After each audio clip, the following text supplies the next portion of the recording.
Bueno, muy buenas tardes para todos. Bienvenidos al conversatorio del día de hoy titulado El rol de la propiedad industrial en una startup de software, la historia de Lexica. Nuestra invitada del día de hoy, la señora Nadia Huebra, Principal Co-Founder y CEO de Lexica, una startup de origen argentino, radicada en Colombia desde 2015. Nadia es ingeniera de sistemas de la Universidad Tecnológica Nacional de Mendoza, Argentina, especialista en los fundamentos de inteligencia artificial y el procesamiento del lenguaje natural. Inventora de la plataforma More, patentada en varios países, la cual permite construir software de manera automática a partir de oraciones en lenguaje natural. Lidera el proceso de crecimiento de Lexica como emprendedora en el rol de CEO de la compañía. Nuestro moderador, Carlos Solarte, socio fundador de Olarte Moure. Carlos es ingeniero biomédico y mecánico de Duke University y abogado colombiano y del estado de Illinois. Su ejercicio profesional está enfocado en el trámite y defensa de patentes, litigios y asesoría relacionada, incluyendo la elaboración de estrategias de protección y valoración para nuevas tecnologías. Antes de comenzar, voy a compartir con ustedes una información importante. Todos los asistentes, excepto nuestro invitado y nuestro moderador, estarán silenciados. Esta presentación será grabada y estará disponible posteriormente en nuestra página web. Al final de la sesión daremos un espacio de 15 minutos para resolver inquietudes por parte de ustedes. Para este fin les agradecemos utilizar el icono de preguntas y respuestas que se encuentra disponible durante toda la charla en la parte inferior de la pantalla. Así las cosas, a partir de este momento damos inicio a nuestro conversatorio. Muchísimas gracias a toda nuestra audiencia por acompañarnos. Nadia, Carlos, muy buenas tardes y bienvenidos. La audiencia es de ustedes. Adelante, por favor. Gracias, María Elena. Solo para confirmar si me están oyendo. María. Sí, señor. Listo. Perfectamente. Gracias. Muchísimas gracias por la presentación. Nadia, muchísimas gracias. Bienvenida a este conversatorio, a esta temporada.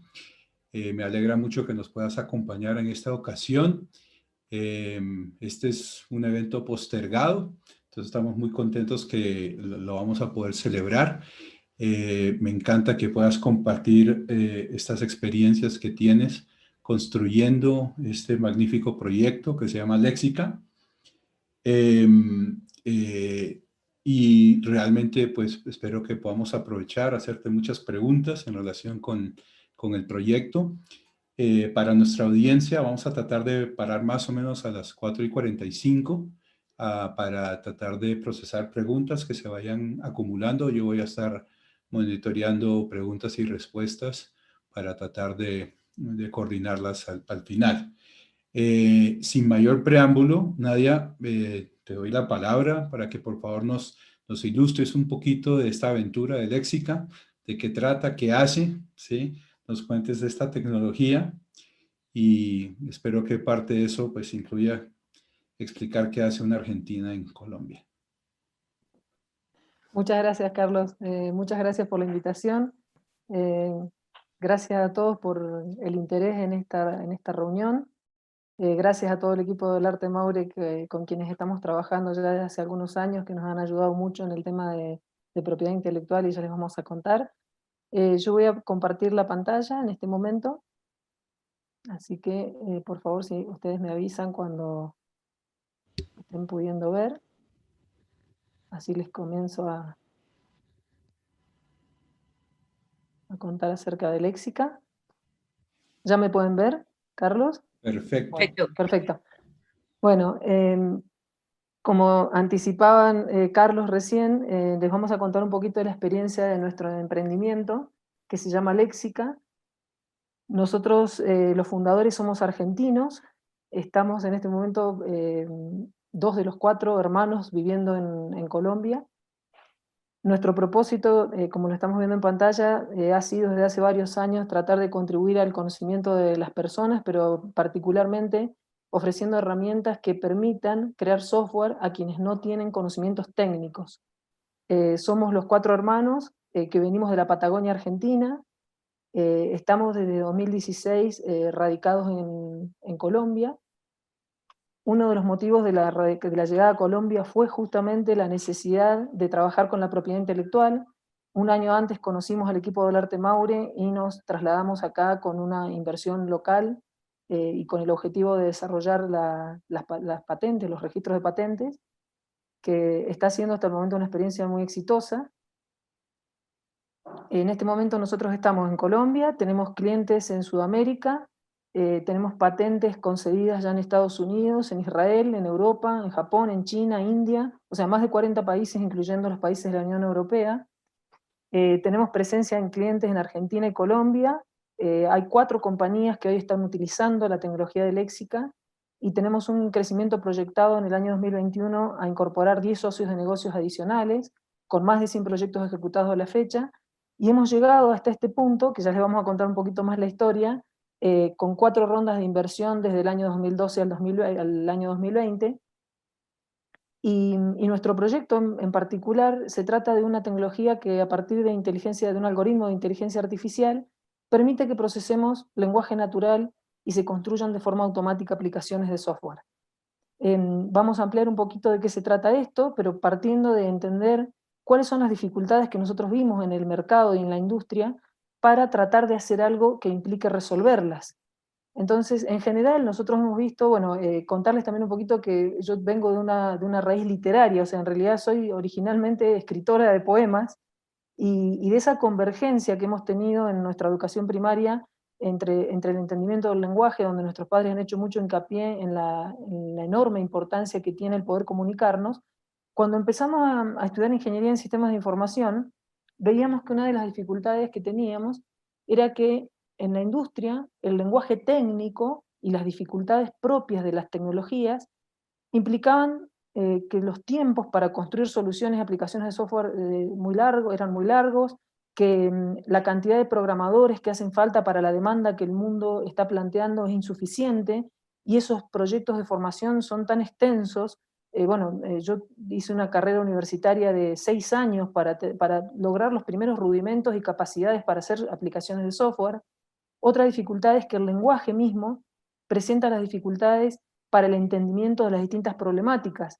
O sea, hay problemas de negocios de todo tipo y los ingenieros en sistemas, después de estudiar mucho tiempo, se especializan en la técnica para hacer las cosas, pero están lejos de tener la posibilidad de entender todos los negocios para los cuales tienen que resolver algunos problemas, y eso genera otras dificultades.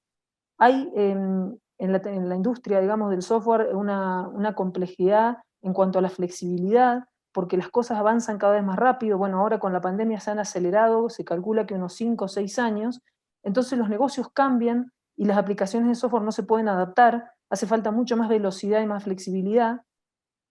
Y además, bueno, este mundo interconectado en el cual necesitamos conectar aplicaciones de software entre sí de manera rápida también, presenta dificultades en cuanto a la integración y a la escalabilidad. Cada vez son mayores los volúmenes de datos, mayor la cantidad de aplicaciones, mayor la necesidad de que todo se hable con todo. Y bueno, todas estas dificultades hacen que haya un pequeño grupo de personas preparadas para dar soluciones técnicas a estas problemáticas y un mundo muy amplio de otras personas que tienen las necesidades de las soluciones. Eso es un desequilibrio en sí mismo porque la demanda no tiene una oferta equivalente ni a la calidad, ni a la velocidad, ni a las necesidades específicas de la industria. ¿Nosotros qué hicimos pensando resolver este problema? Lo que hicimos fue tomar el lenguaje natural, crear una máquina que es una inteligencia artificial porque entiende el lenguaje natural en cierto modo. Ese entendimiento hace que se puedan tomar las oraciones y luego de escribir la descripción de un problema, presionando un botón se pueda tener una aplicación de software operativa de manera automática sin que existan estas necesidades técnicas. Eso genera que el usuario tenga una mejor experiencia porque recibe una aplicación de software más rápido, la puede ver, si la quiere modificar, nuevamente podemos escribir y automáticamente se modifica. Esa producción de software en tiempo real nos genera más flexibilidad, porque si cambian las reglas del negocio puedo volver a escribir y vuelvo a ejecutar y nuevamente la aplicación se adapta. Entonces, en estas 3 características centrales que son producidas, digamos, por la tecnología que hemos generado, podemos lograr una versatilidad y una escalabilidad en las integraciones con mucho menor costo. El costo de apropiación de la tecnología, que normalmente se mide en unos 5 años de ciclo, de lo que se llama el ciclo de vida de una aplicación de software, en este caso podemos reducirla por las características que mencionábamos antes. Entonces, a ese problema le encontramos esta solución que les estamos contando. Yo les voy a pedir que miremos un video muy cortito de un ejemplo para que podamos entender de qué se trata la tecnología. En este ejemplo hay una descripción en lenguaje natural de un sistema hospitalario con 10 oraciones que vamos a poder ver cómo se escriben y cómo en tiempo real se produce la aplicación de software a la cual estamos haciendo mención. Entonces yo voy a silenciarme un minuto y les voy a dejar que miren esto que les voy a mostrar en este momento.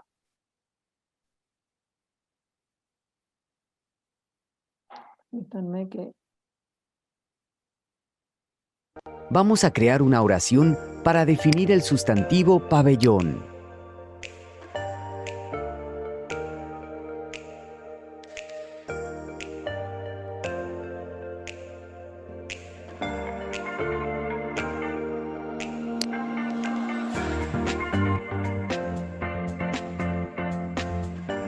Ahora vamos a definir el sustantivo cama.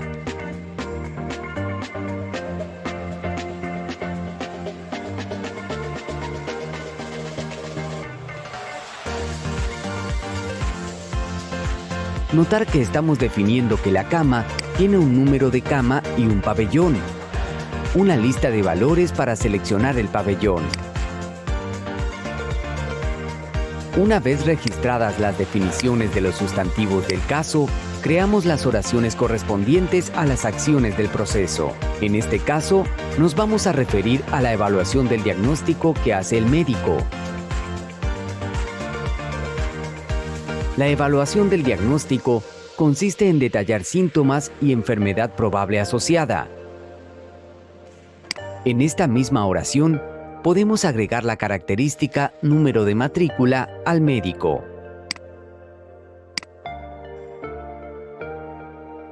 Después de cargar las oraciones del caso, podemos consultar la lista de oraciones. En esta lista podemos ver las oraciones de este caso. También podríamos editarlas para modificarlas si fuese necesario. En este ejemplo tenemos 10 oraciones que describen el proceso hospitalario. Desde la carga de oraciones al final de la lista se encuentra el botón que permite construir el software. Analyzer procesa las oraciones con su inteligencia artificial y construye tu aplicación de software. Finalmente, la aplicación está lista.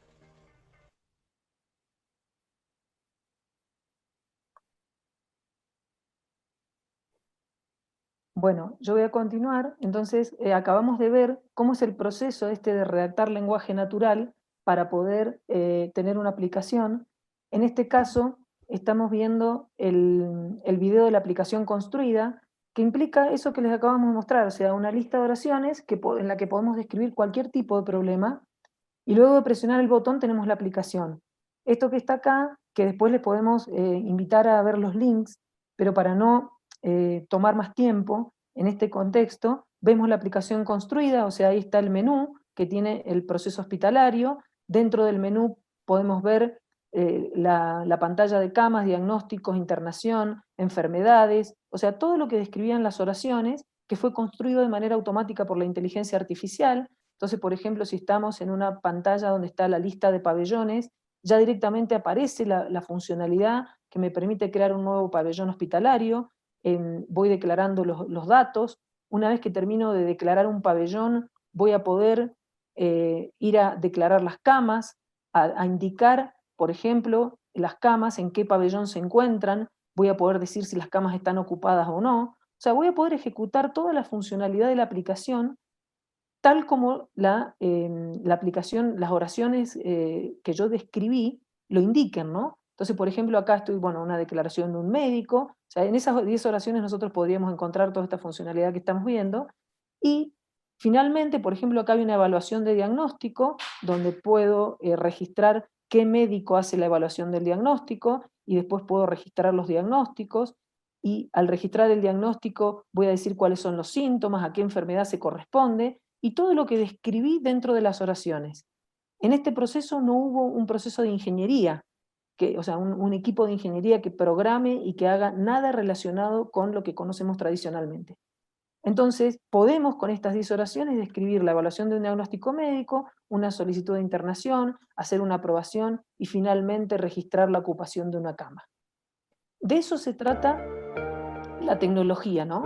Entonces, En cualquier una vez que nosotros pudimos, dentro ya les vamos a contar un poquito más de la historia, generar esta capacidad tecnológica, nos pusimos a hacer proyectos en el mercado, primero con nuestras propias manos, después con nuestros socios de negocios, hasta ir haciendo crecer el ecosistema, y dentro de las evaluaciones de las métricas y de las eficiencias que hemos podido comprobar con la experiencia, podemos destacar a grandes rasgos que la tecnología nos permite tener una mayor calidad en el diseño, la documentación, la previsibilidad de las planificaciones, y por otro lado una mejor experiencia del cliente con la solución oportuna y acorde a su necesidad, con un menor costo, en un menor tiempo y con una menor cantidad de ciclos de prueba que la industria tradicional. De eso se trata lo que Lexica hace, produce esta tecnología tal como les cuento. Ahora, ¿qué estamos haciendo nosotros en este momento? Estamos implementando la estrategia para ampliar mercados, o sea, en base a la experiencia que tenemos hasta ahora, estamos buscando hacer crecer el proyecto en términos de acceso a mercados a partir de la concesión de las patentes, lanzando un programa de relacionamiento para el desarrollo de una red de socios regional que abarque más que estos 4 socios que tenemos en este momento.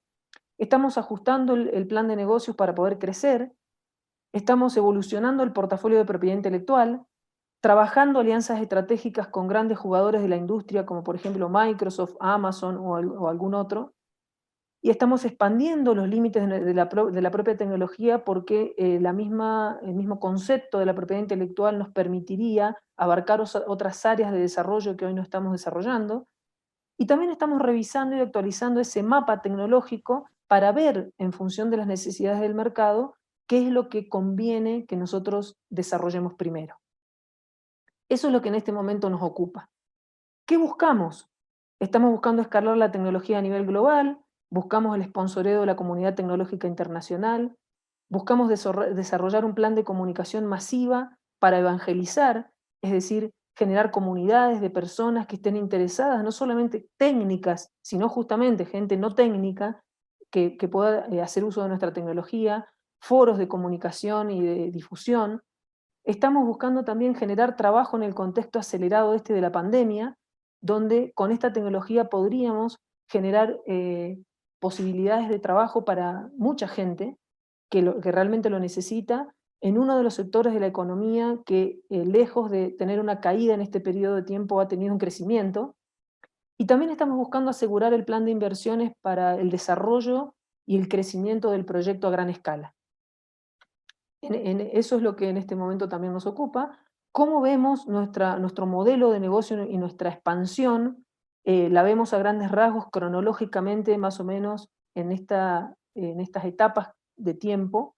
Tenemos diseñado en este momento un plan de negocios con una estrategia que también estamos revalidando permanentemente para ver cómo podemos dar esos pasos. Y esta planificación que hoy tenemos con ciertos niveles de certidumbre, es una planificación que obviamente no teníamos cuando empezamos, ¿no? Esto es como, ya estamos en un estadio de crecimiento que nos permite mirar con otros ojos el futuro y tener unos tips de certidumbre mayores a los que teníamos hace unos años. Ahora, cuando uno llega a este punto, ¿no? y nosotros mismos nos pasa mucho que nos preguntamos, ¿cómo llegamos hasta acá? O sea, ¿de dónde venimos y cómo es que llegamos a este punto y hacia dónde vamos? Entonces acá queremos contarles un poquito cómo es que nosotros sentimos que evolucionamos desde el garage, ¿no? Porque esto de que las compañías de tecnología empiezan en un garage parece que es literalmente así. Entonces, queremos compartir con ustedes cuál es nuestra trayectoria, qué pasó desde que nacimos y qué pasos bien identificados o nosotros podemos identificar hemos dado en el transcurso de este tiempo. Y les contamos que nosotros primero, como todo, digamos, nació como una idea, como ese eureka, en un garage. Literalmente en un garage, trabajábamos en un garage de una casa en la ciudad de Mendoza. A partir del evento ese en que surgió el sueño de tratar de automatizar la interpretación del lenguaje, empezamos a analizar las posibilidades de aplicación. De ahí pasamos a un segundo estadio donde dijimos, bueno, hagamos unas pruebas de concepto con un financiamiento mínimo, que generalmente es familiar. Generalmente el financiamiento ese cercano lo obtenemos a través de nuestros amigos más cercanos, nuestros padres, que nos ayudan a que probemos si esa idea realmente tiene algún sentido. Entonces, en esas pruebas de concepto, lo que nosotros como fundadores perseguimos es probarnos a nosotros mismos, expandir esos límites de la idea y trabajar con amigos. Somos bastante inconscientes en esa etapa de qué es lo que se viene después, o de qué consecuencia va a generar el hecho de que podamos demostrar que eso que nos parecía una idea efectivamente es viable. Después saltamos a un tercer estadio donde ya dijimos, bueno, la prueba funcionó y empezamos de manera bastante desorganizada a hacer cosas que generan compromisos con terceros. Y ahí empieza la concepción de qué es una empresa. Empezamos a tener los primeros fracasos porque no medimos los límites del riesgo, básicamente. Empezamos a pensar que tenemos que organizarnos mejor. Empezamos a pensar que tenemos que constituir un equipo de investigación y desarrollo que no es menor en un país subdesarrollado.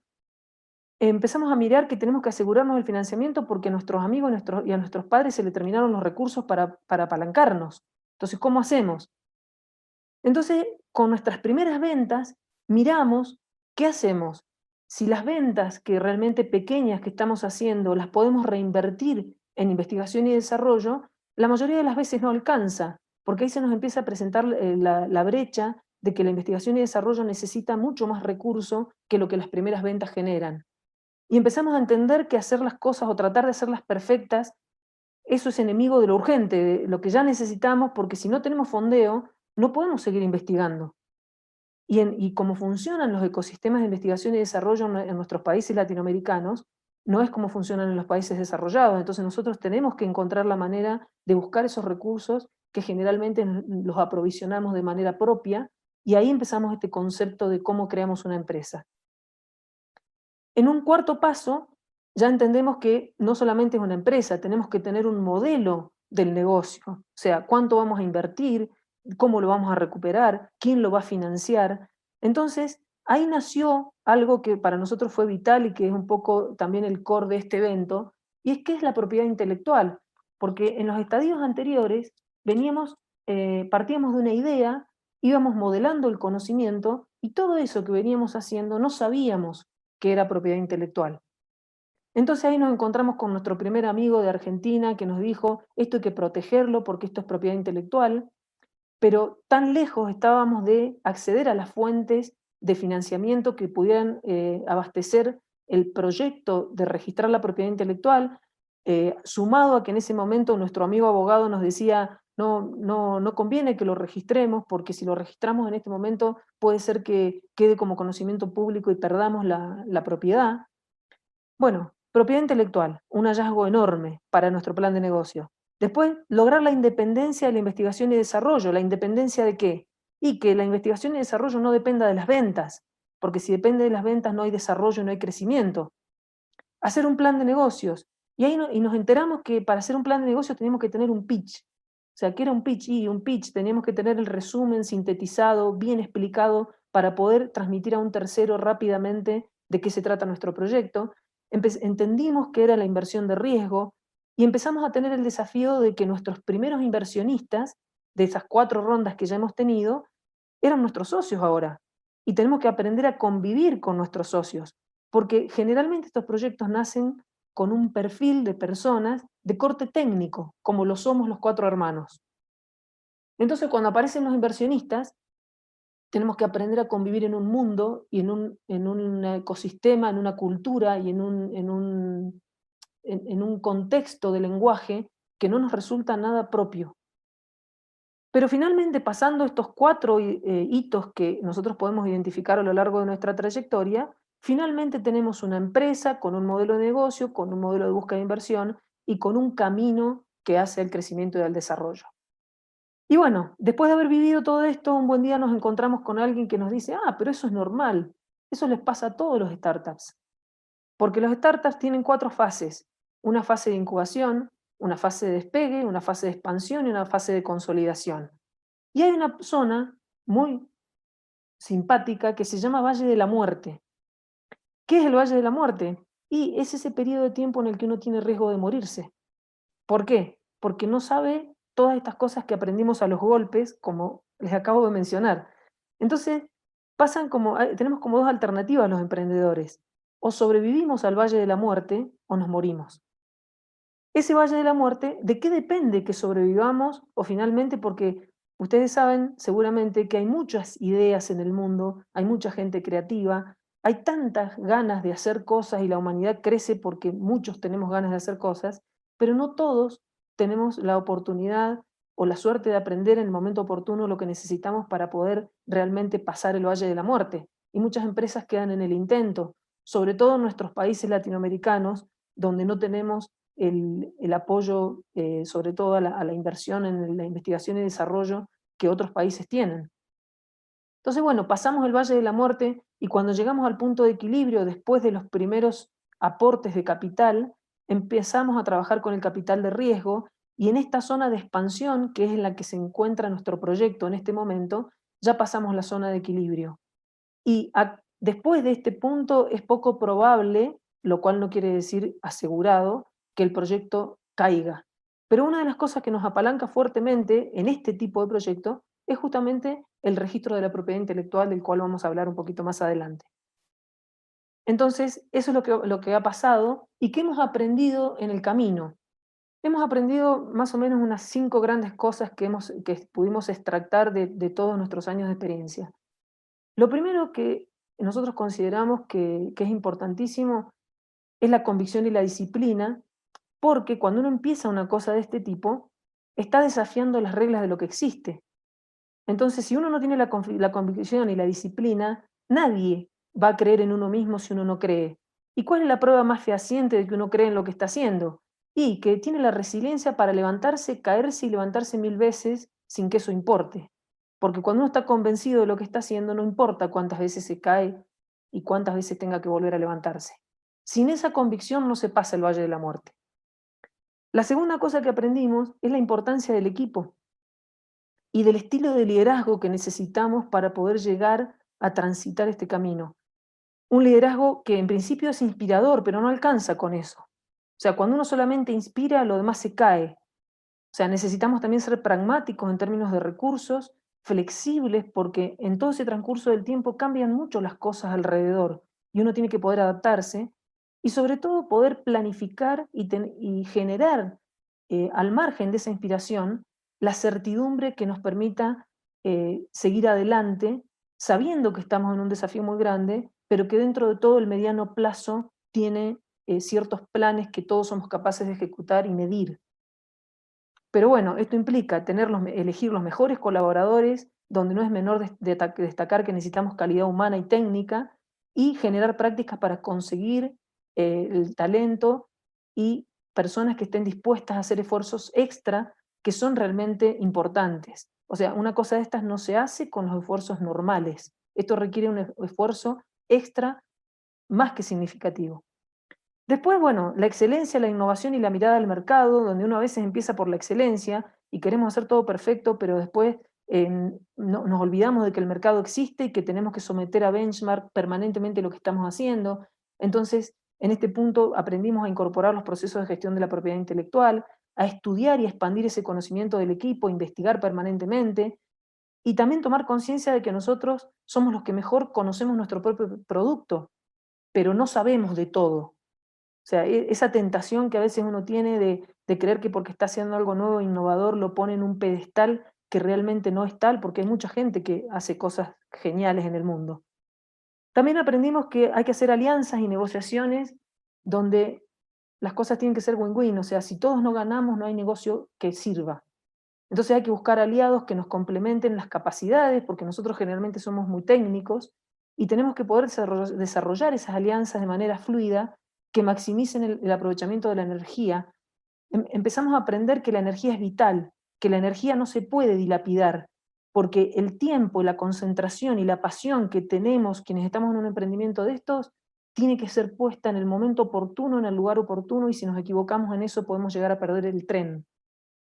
Y finalmente que necesitamos recursos, que esto no se arregla solamente con ganas, enamoramiento, pasión y alegría. Esto necesita recursos porque si no, no crece.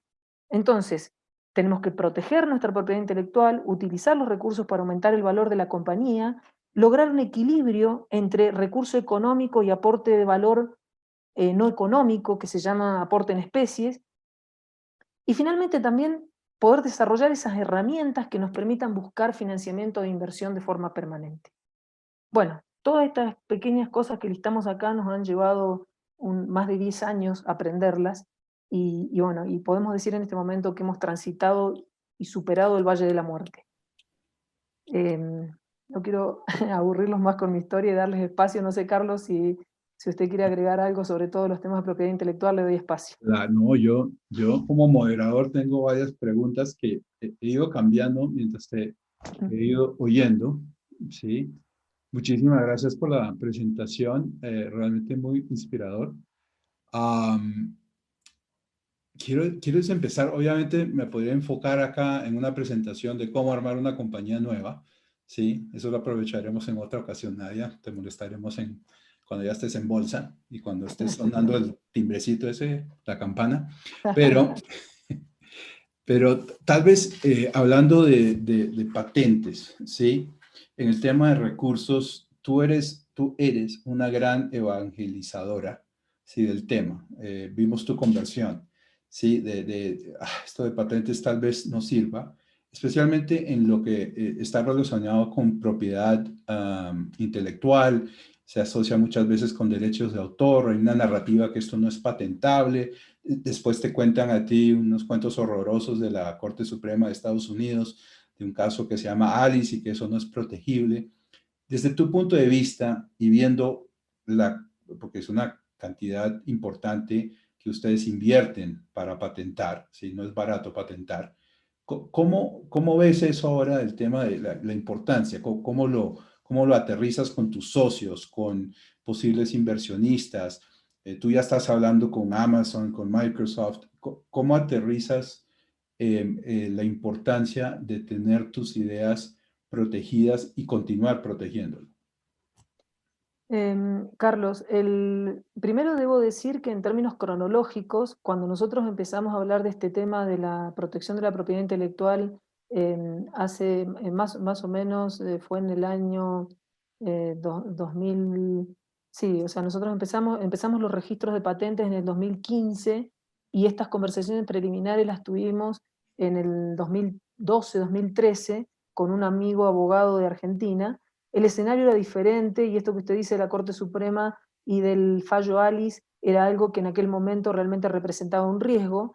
Eso con el paso del tiempo fue cambiando y para nuestra empresa hoy es vital, tan vital es el registro de la propiedad, la protección de la propiedad intelectual, que la inversión que hacemos en propiedad intelectual está más que justificada, porque yo me atrevería a decir que el 60% de los argumentos que hoy tenemos frente a la consecución de inversionistas pasa por tener no solo patentes presentadas, sino concedidas en todos los países del mundo donde las tenemos.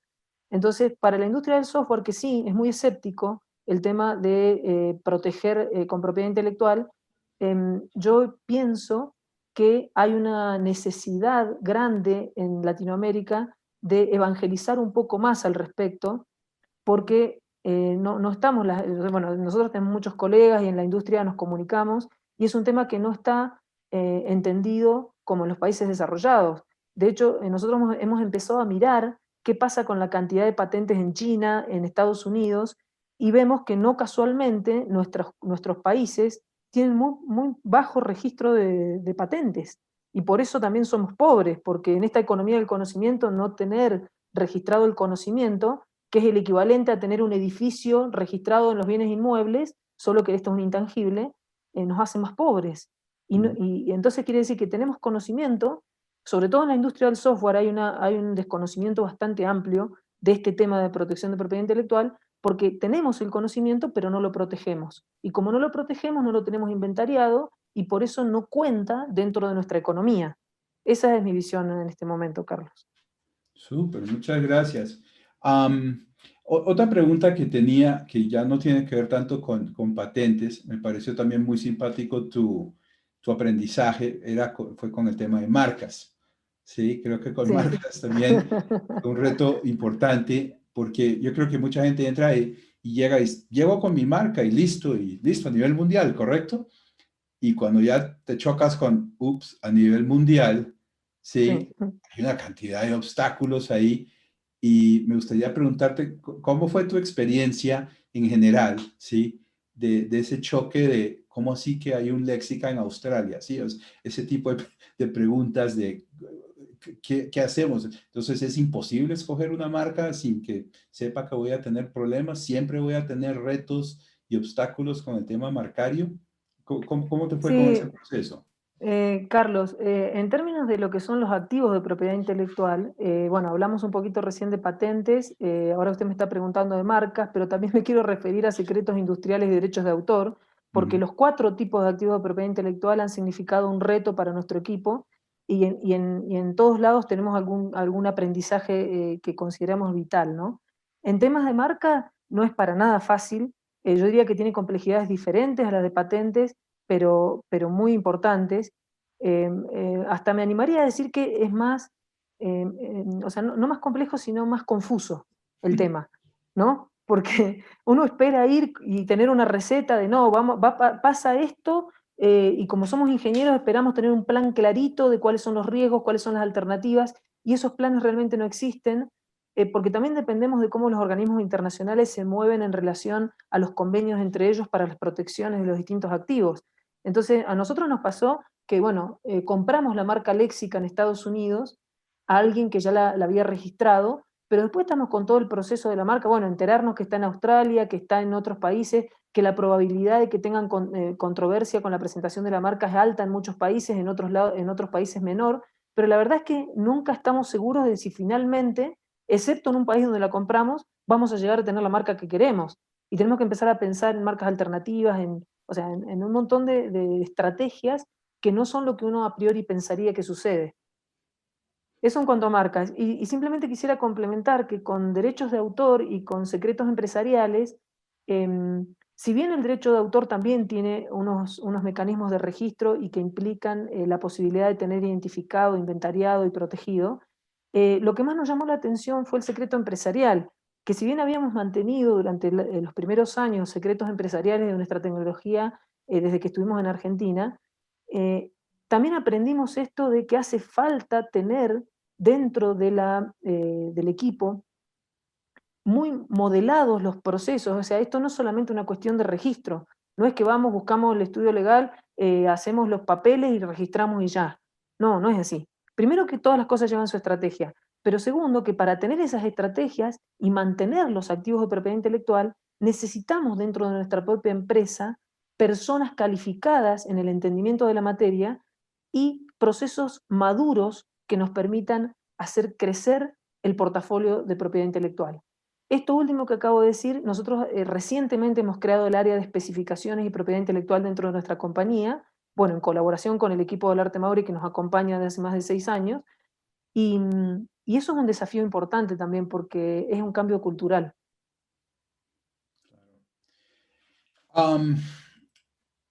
Tal vez una pregunta más antes de pasar a las preguntas de la audiencia y los invito de nuevo en la sección de preguntas y respuestas. Pueden ir formulando sus preguntas. Lo estamos monitoreando con María Elena. Tocaste un punto muy importante. Acá tu competencia es mundial, es global. Hay gente muy inteligente trabajando a nivel global en cosas parecidas, ¿sí? En procesos de búsquedas que hicimos para identificar el ámbito protegible, ¿sí? Identificamos en su momento, era algo muy interesante, veíamos compañías muy grandes que habían medio tanteado posibilidades de hacer algo parecido y que habían abandonado esos procesos, o sí, pues no, nunca supimos qué pasó finalmente con esos procesos. ¿Tú qué piensas en tu día a día respecto a competidores, Nadia, eventualmente de esta tecnología? ¿Qué estás haciendo para monitorear, para vigilar, para estar un poquito al tanto de de qué puede estar ocurriendo y tal vez este proceso de propiedad industrial, cómo tal vez te ayuda en ese proceso, te alimenta ese proceso. Nosotros en este momento no estamos haciendo todo lo que quisiéramos hacer al respecto, porque tiene que ver con esto que mencionaba de nuestra joven área de especificaciones y propiedad intelectual, donde sí esperamos en el mediano plazo desarrollar capacidades para hacer vigilancia tecnológica de estos aspectos. Lo que sí hacemos, y también hemos aprendido con nuestros socios, es a mantener una mirada en el mercado, y esa mirada no solamente desde el punto de vista económico o desde el punto de vista de la competitividad de un producto, sino queremos, digamos, expandir esa mirada a la búsqueda y a la vigilancia tecnológica de la propiedad intelectual. Estamos haciendo algo, pero no todo lo que quisiéramos. Listo. Ok. Estoy viendo las preguntas. Nadie se está animando, nadie. ¿O nos tienen miedo? O no ha sido nada clara. No. A mí se me ocurre, tengo unas preguntitas adicionales mientras la gente se va animando. ¿Sí? Carlos, ¿sí? hay una en el chat, no está en el icono de preguntas y respuestas, sino está en el chat, porque Colombia... Listo. Esta pregunta viene de Mónica Guevara. Muchas gracias, Moni. Una pregunta muy corta, muy simple, al grano. ¿Por qué en Colombia y no Argentina, Nadia? Bueno, varias cosas, ¿no? Pero la verdad es que nos vinimos a Colombia por el tema de propiedad intelectual, porque tuvimos una inversión de una gente local que nos apoyó y también nos ayudó mucho a entender la importancia de la propiedad intelectual, porque Argentina no es miembro del Convenio Internacional de Protección de Patentes y eso dificultaba las cosas, y porque dentro de la ubicación geopolítica que tiene Colombia, ustedes seguramente sabrán que dentro de los países de Sudamérica es el mejor posicionado por la cantidad de tratados de libre comercio que tiene con países desarrollados, que eso facilita mucho las cosas y lo hemos sentido particularmente en el tema del registro de propiedad intelectual. Y básicamente esas fueron las razones, sumado, digamos, a la inestabilidad permanente que tiene nuestro país, lamentablemente, que ustedes seguramente escucharán las noticias. Pero el motivador principal fue el tema de la propiedad intelectual y los tratados de libre comercio con el exterior, apoyado por una inversión de un capital colombiano. Interesante. La próxima vez que la OMPI me pregunte qué razones hay para ser miembros del PCT, voy a incluirte en la lista como referencia para que te consulten. Nunca había oído el tema de inmigración como Sí. acto de no ser miembro del PCT. Lo que pasa es que, Carlos, o sea, lamentablemente de Sudamérica, Venezuela y Argentina no son miembros del PCT. Sí, es correcto. Te sumo Paraguay y Bolivia y Uruguay. Sudamérica, lamentablemente, es el continente con mayor ejemplos de no miembros del PCT. Uruguay tenía entendido que sí, Carlos. O sea, no tenía el dato de Uruguay realmente. Hay tentativas, nos amenazan cada 2 o 3 años que se van a volver miembros, pero no. Ahora sí se han animado, Dios mío. Bueno, empiezo con el espectador anónimo. ¿En qué país fue más difícil conseguir patentes? A ver, pensémosla. ¿En qué países fue más difícil? Lo que pasa que ahí, ¿qué les diría? ¿Dónde hemos batallado más? Y lo que pasa por eso, me parece que es un poquito, que no sé si es por el país el tema, porque cuando nosotros, me parece que la estrategia inicial del armado del roadmap de trabajo es vital. Ahí voy a agradecer mucho a mi amigo y abogado de cabecera, Carlos Parra, que tuvo la claridad y nos dio ese apoyo inicialmente, porque ¿qué pasa? Nosotros primero hicimos fase nacional en Estados Unidos y después desde ahí PCT hacia el resto de los países. ¿Qué significa eso? O sea, empezamos en Estados Unidos. Eso también porque la preponderancia que tiene la Oficina de Patentes de Estados Unidos hace que después existan mecanismos como de heredar ciertas cosas que a veces son formales y otras veces informales, pero tiene cierto respeto el hecho de que haya una concesión en Estados Unidos y eso ayuda. Entonces, como lo hicimos de esa manera, por supuesto que el esfuerzo inicial fue más grande en Estados Unidos, Entonces, cuando empiezan a llegar los exámenes de fondo de los demás países, en los casos en los cuales las objeciones son similares, ya están las respuestas de las defensas armadas. Entonces, sería injusto decir que fue más difícil en Estados Unidos que en Europa, porque claro, en Europa fue un trámite, dado que como las objeciones eran parecidas, ya se tomaban las respuestas que habíamos hecho en Estados Unidos. No sé si me estoy haciendo entender. Sí, ayudan cuando ya tienes concesiones previas Claro. en otros países. Creo que antes de entrar en fases nacionales, yo creo que teníamos unas preconcepciones, tal vez que la India iba a ser particularmente difícil, que Europa iba a ser especialmente difícil, una preconcepción también de que software era complicado patentar. Y curiosamente creo que fue... Curiosamente creo que México está siendo más difícil. Sí, sí, México está México, dando México está pelea. dando, sí, está dando pelea, Sí. pero Israel ninguna complejidad, Sí. la Unión Europea tampoco, la Ujú. India simplemente agregó dos patentes de estado del arte distintas a los demás, pero tampoco es que ha sido Ujú. complejo. Sí, es más, yo hasta caracterizaría esa acción en la India para tus patentes como unos buenos exámenes. O sea, Sí, recibimos más documentos relevantes que sí. creo que ayuda a fortalecer las patentes. Hay unas rápidas que creo que puedo contestar, Nadia. Colombia es parte del PCT, sí, definitivamente Sí. lo es. ¿Y pensás también radicar patentes en otros lados? Definitivamente, Nadia ha radicado en muchos países, ha entrado ya en las fases nacionales, han concedido patentes en esas fases nacionales. La lista de léxica es supremamente amplia, creo que muy dirigida a grandes mercados y obviamente a jurisdicciones donde hay una industria de software fuerte. Creo que Israel es un buen ejemplo de eso. Normalmente uno a veces no incluye Israel, salvo tecnologías especiales, y pues claramente esta es una de ellas. Hay varias preguntas, nadie, me gustaría preguntártelo a ti, porque me la están haciendo a mí, pero me gustaría hacértelas a ti, porque tú obviamente sufriste esto, que te dicen, oye, pero no vas a proteger por derechos de autor, o derechos de autor no es suficiente, el código fuente, y tal vez, ¿por qué patentes también? En tu visión, ¿sí? ¿Tú cuál ves como la gran diferencia ahí entre las dos cosas?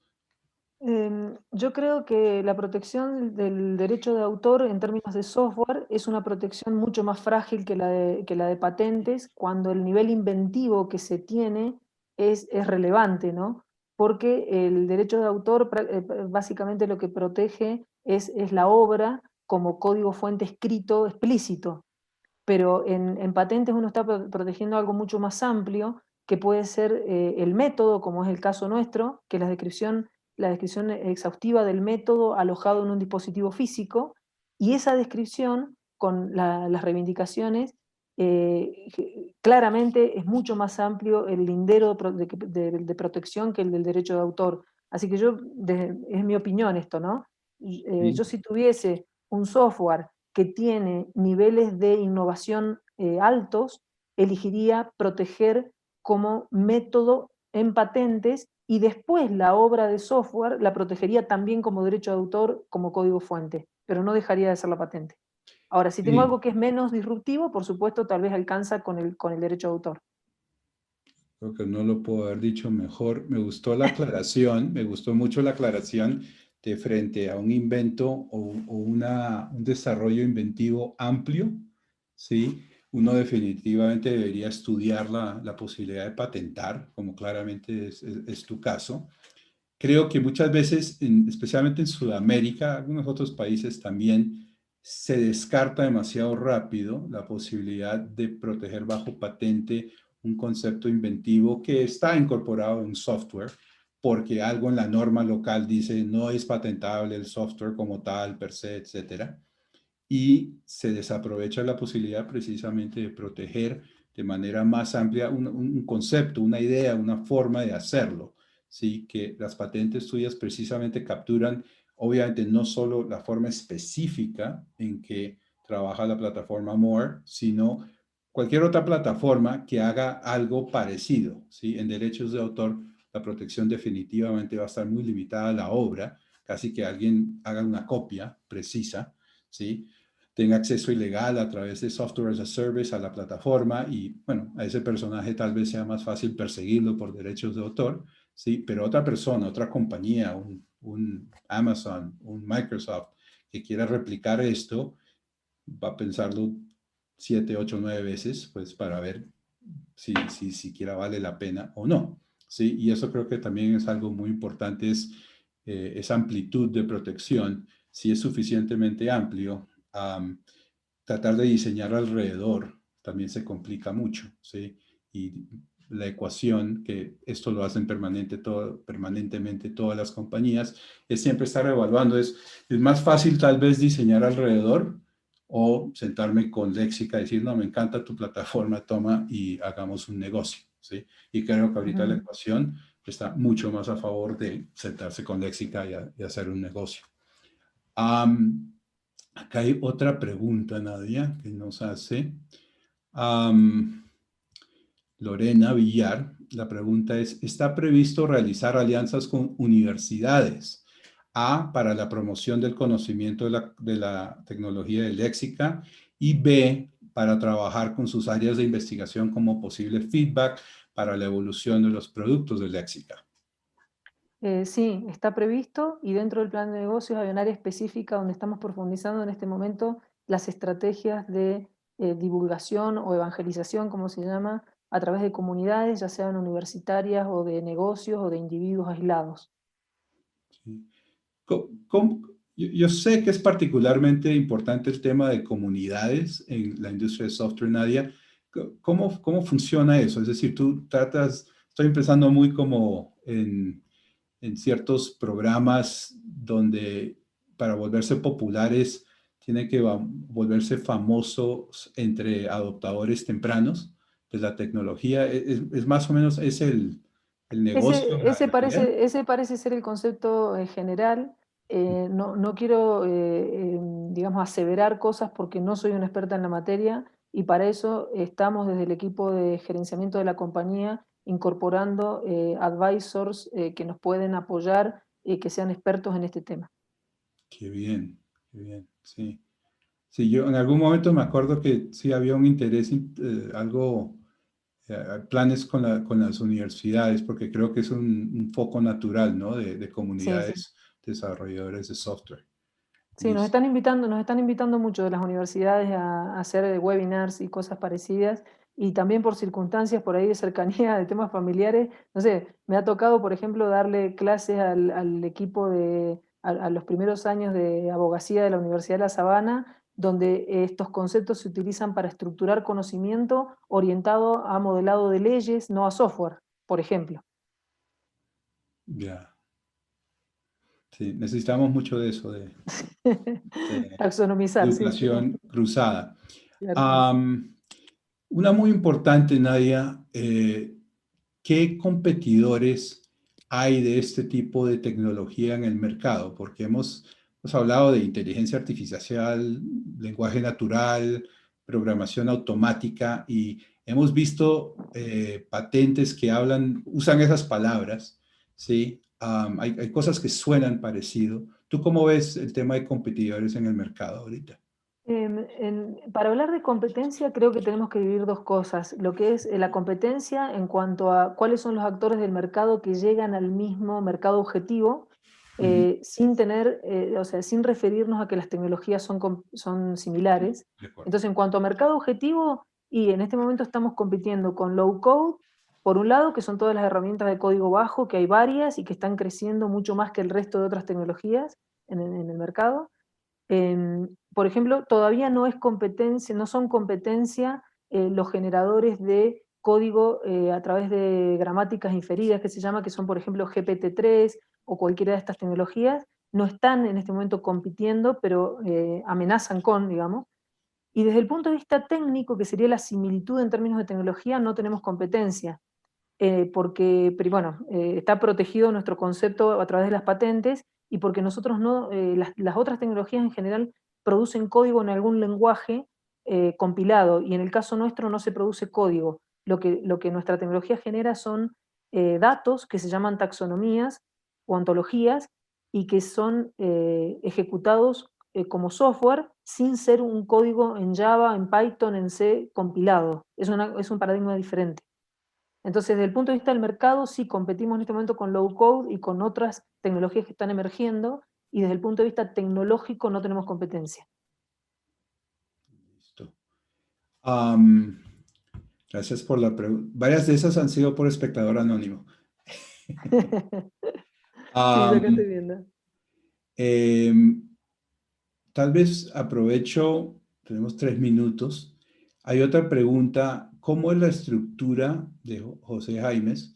¿Cómo es la estructura de la empresa en lo que tiene que ver con la innovación y el área de protección? ¿Cómo va eso?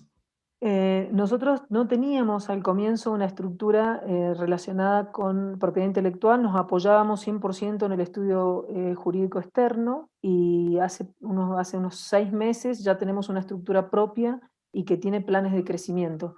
Y dentro de esa estructura estamos incorporando ingenieros de patentes, personas que tengan la capacidad de especificar, porque la especificación de una característica técnica sirve a dos efectos. Sirve para que el equipo que va a hacer el desarrollo de la tecnología tome la especificación por un lado, y por otro lado para que esa misma especificación se pueda traducir al lenguaje jurídico, en este caso de descripción de patentes.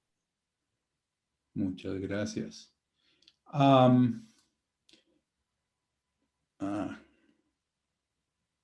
Acá hay una pregunta de Leandro, que pregunta cómo tratar la amenaza de propiedad intelectual de China y de Asia. ¿Quieres tomar esa?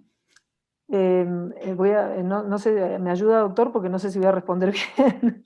No, listo, los dos Entiendo. entonces. Sí. Dele usted, que yo, porque no tengo, creo, el conocimiento para responder con contundencia esa pregunta. Sí, yo para contestarla también la dividiría en dos, en China y también el resto de Asia. China creo que hay una, y así lo estoy interpretando la palabra amenaza de propiedad, la frase, amenaza de propiedad intelectual. Sí, hay una concepción, una narrativa de que en China no hay mucha protección y es fácil que a uno lo copien. Creo que eso está cambiando mucho, ha cambiado mucho, principalmente porque China se está volviendo un país innovador cada vez más y más.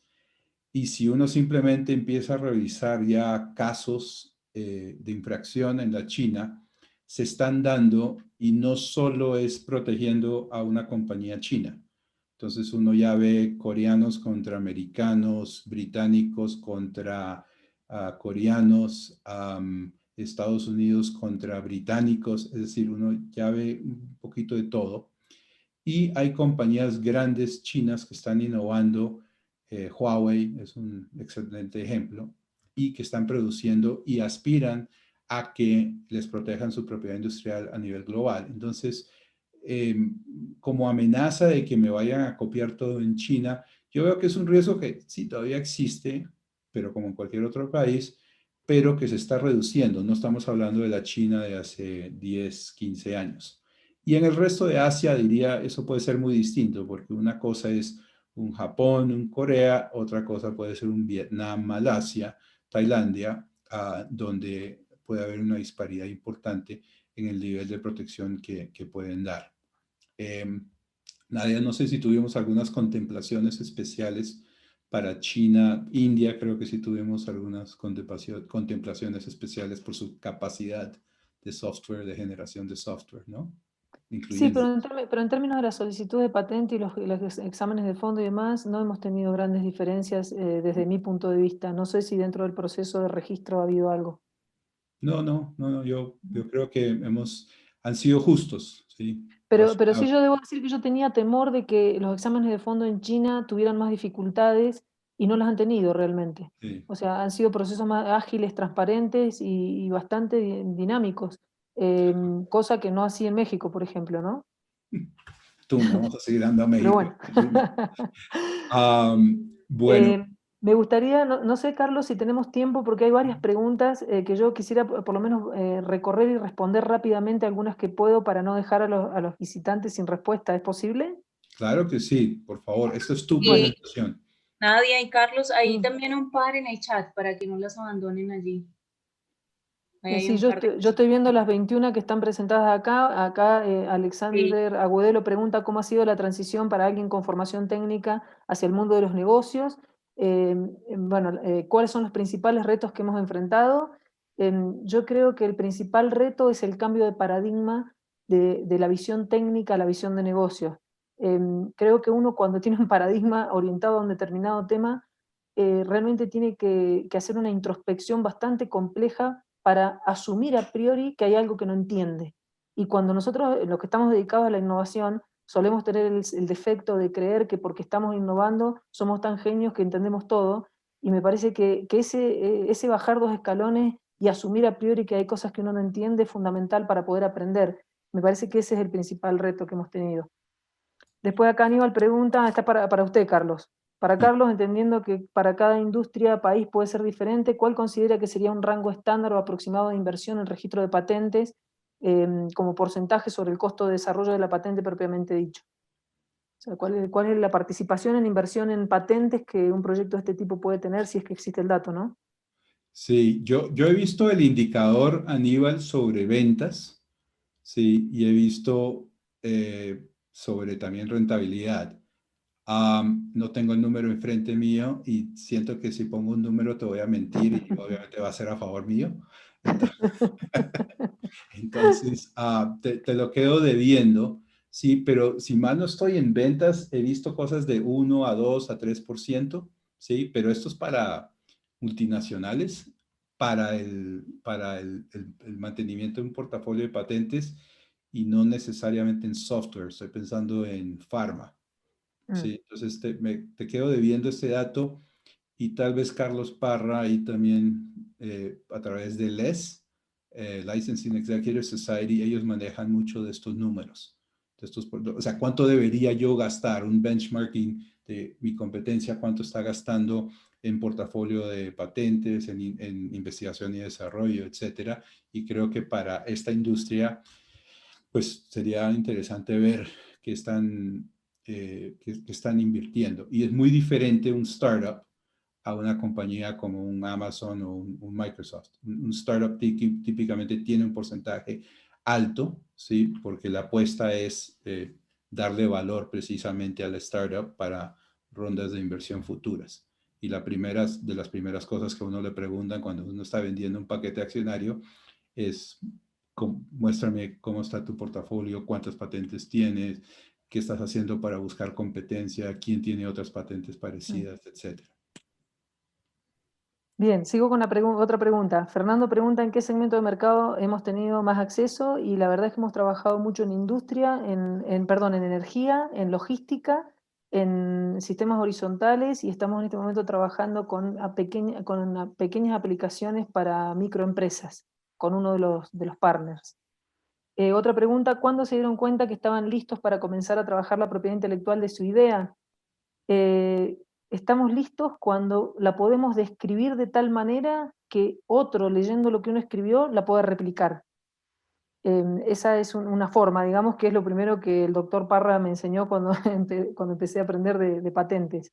Y en términos de mercado, creo que también nuestros amigos en Argentina que nos asesoraron al comienzo hicieron un muy buen asesoramiento en este sentido, porque no es patentable cuando ya ha sido divulgado. Entonces uno tiene que tomar todos los recaudos antes. O sea, si uno tiene una innovación, tiene que hacerse asesorar urgente para ver cómo tratar el periodo que va desde que uno detectó la innovación hasta que le dio forma y la puede registrar, porque en ese periodo de tiempo puede correr el riesgo de divulgarlo, y si lo divulga ya no es patentable. Eso es una recomendación que me parece importante, que tuvimos nosotros, no por conocimiento, sino por suerte de conocer a alguien que nos asesoró bien en este sentido. Después acá hay otra pregunta, Léxica tiene un competidor fuerte, y los competidores, los que les mencionaba recién, en términos de tecnología no. Los únicos que en este momento estamos haciendo el lenguaje natural ejecutable como software somos nosotros. Acá otra pregunta. Carlos, ¿se puede patentar una idea por sí sola, es decir, sin una implementación tangible? Carlos, me animo a responder y usted me corrige, por favor. Dale, a ver. Eh, no, las ideas no son patentables en sí mismas. O sea, se pueden patentar métodos, productos o en Estados Unidos nada más usos.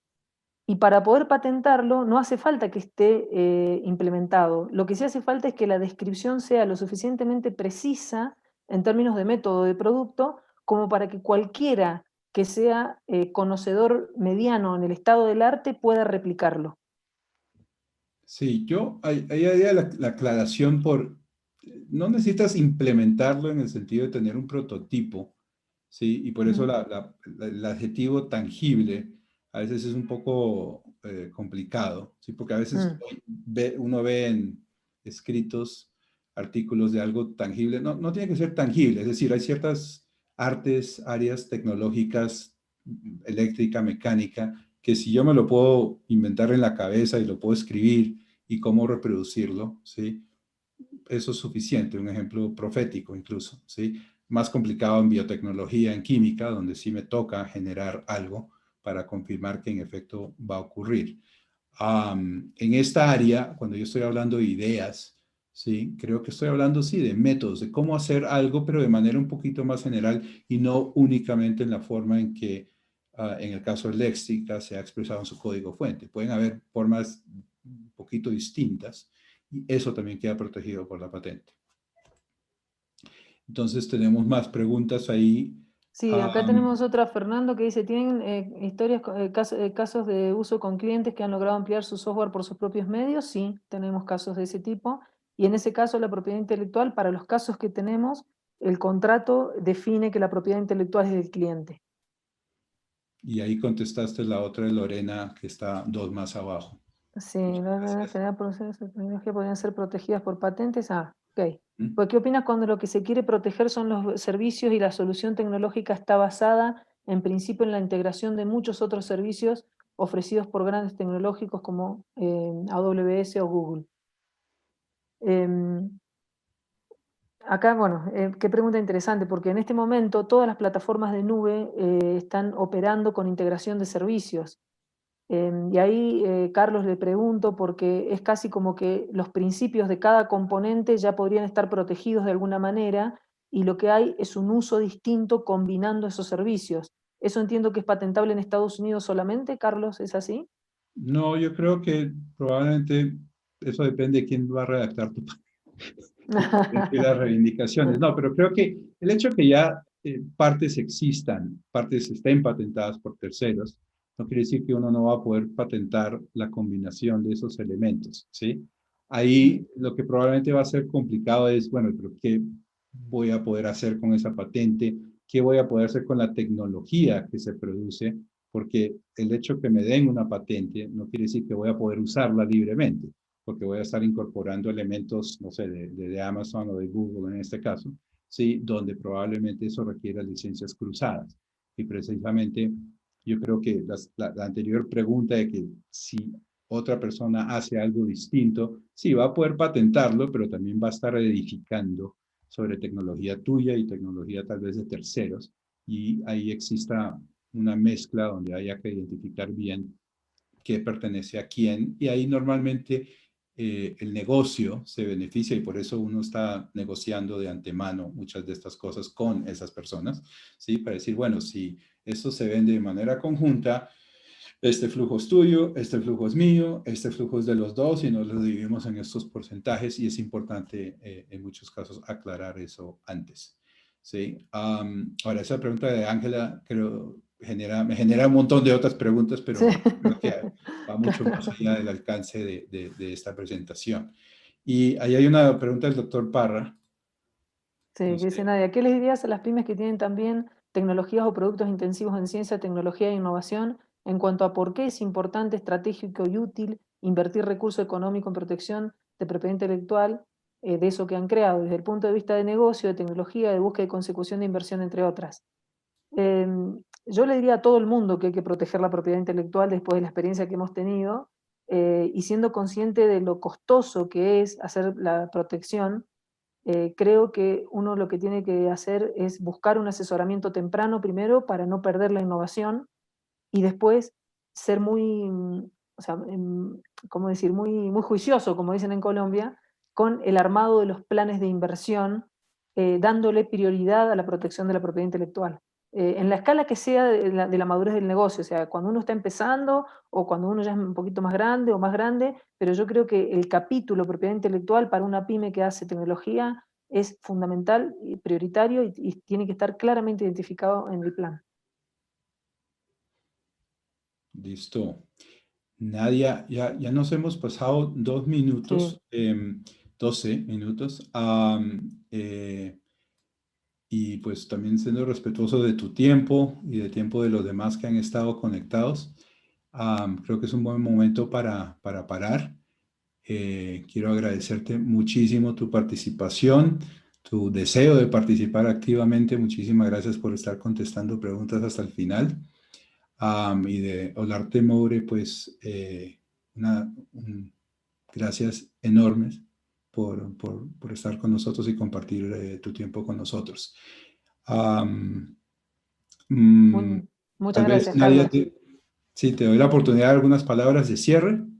Bueno. Entonces, ¿tienes algunas? Bueno, sí, no, simplemente agradecerles muchísimo a todos. Me gustaría incentivar a quienes estén en el auditorio y tengan la posibilidad de estimular la divulgación de los temas de propiedad intelectual a nuestras empresas y nuestros startups en Latinoamérica. Creo que es una acción social y empresarial que tenemos la obligación todos de hacer y por supuesto de buscar mecanismos para apalancar con recursos económicos esos desarrollos. Muchísimas gracias, Carlos y equipo del Olarte Moure, por todo el apoyo que nos han dado, por invitarnos y estamos siempre encantados de participar. Gracias, Nadia. María Elena, ¿algunas palabras de cierre? Sí, señor. Bueno, pues efectivamente, entonces así llegamos al final de esta sesión. En nombre de Olarte Moure, muchísimas gracias, Nadia, por aceptar esta invitación. Muchísimas gracias a toda la audiencia por acompañarnos hasta el final. Un muy feliz resto de día para todos y los esperamos en nuestro próximo conversatorio. Buena tarde. Muchas gracias. Buenas tardes a todos. Gracias. Chao, gracias. Hasta luego. Chao, Nadia. Chao. Chao, María. Chao.